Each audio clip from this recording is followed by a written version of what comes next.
मौसम भी बराबर साथ दे रहा है, प्रभु भी बराबर साथ दे रहे हैं, क्योंकि हम लोग जब आए थे तो बहुत गर्मी थी, लेकिन धीरे धीरे सभी लोगों का साथ हुआ तो हमारे प्रभु भी बड़े ही शांत हो गए। आइए। न जाने का हो गई बाटियां, सर से चुनरिया सर केला, अखियां मिलावे मिलागे धक से कर जवा धड़केला। न जाने का हो गई बाटियां, सर से चुनरिया सर केला, अखियां मिलावे मिलागे धक से कर जवा धड़केला। मन में मिलनवा के चाहत जगा के, झूठे प्रीतिया के सपना दिखाएंगे। उड़ जाएबो उड़ जाएबो उड़ जाएबो उड़ मेरे मैना, तो के गाने बनाए।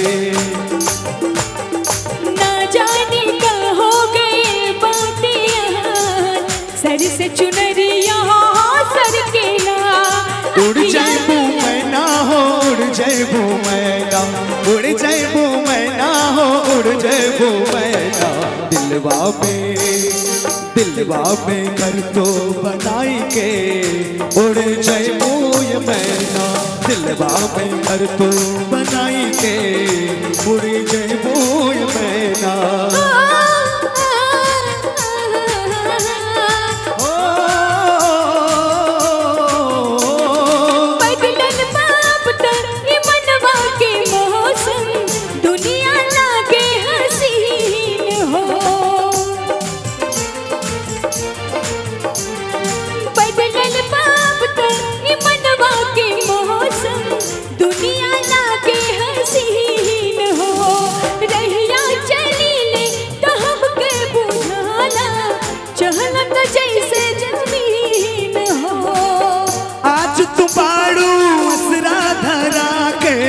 एक दिन जाइबो दूर हो, शीशा के जैसे दिलवा बेचारा हो जाई चकना चूर हो।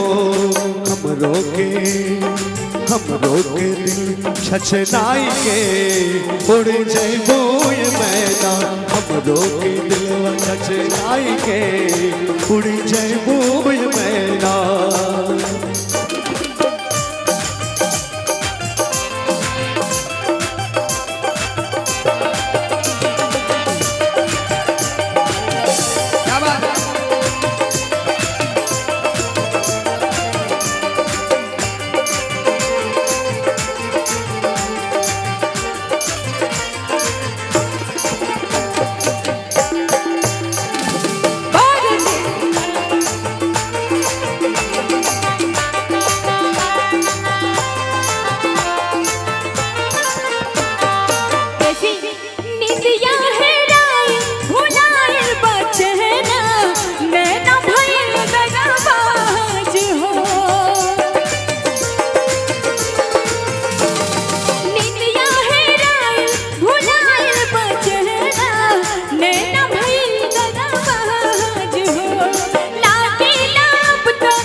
फिर तो अमावस के रात हो, हमरा के सब कुछ समझ में आवे, दिलवा के कुछ ना बुझा दो। खोता के घर हर बनाई के, उड़ जाइबो ये मैना। खोता के घर हर बनाई के, उड़ जाइबो ये मैना। उड़ जाइबो मैना हो उड़ जाइबो मैना, उड़ जाइबो मैना हो उड़ जाइबो मैना। दिलवा में घर तो बनाई के, उड़ जाइबो ये मैना। दिलवा में घर तो बनाई के, उड़ जाइबो